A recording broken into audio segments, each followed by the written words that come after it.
We come now to the first two of our 9 assertive communication techniques, and these first 2 techniques are about empathy, about putting yourself in the other person's shoes, about understanding their situation.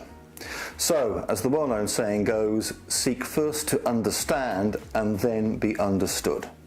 So assertiveness begins with understanding the other person's situation. Not necessarily agreeing with the other person's situation, but certainly appreciating it fully. So technique number 1 is assertive listening. Assertive listening just means paying attention to the other person, really paying attention to the other person, and understanding what they have to say. It's about not interrupting. It's about giving them your undivided attention.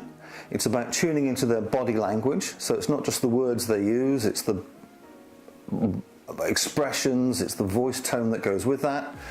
It's using listening noises to show that you're fully engaged, so head nods and ums and go on and those kinds of little expressions. And at the end, it's about summarizing what the other person's told you so they know that you know exactly where they're coming from. Technique number 2 is a natural follow-on, and that's assertive inquiry. So this simply means asking questions of the other person once you've heard them out to really make sure you've got to the heart of the matter and understood things fully. So don't make assumptions, ask the question. Classically in assertiveness, we talk about positive inquiry.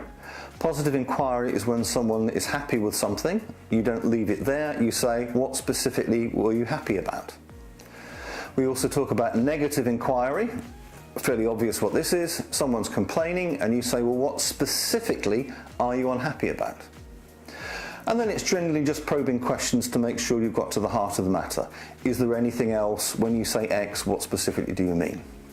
And by combining those 2 things, assertive listening and assertive inquiry, we can fully understand and appreciate the other person's situation. And once we've done that, we're in a much better position to decide what we do next.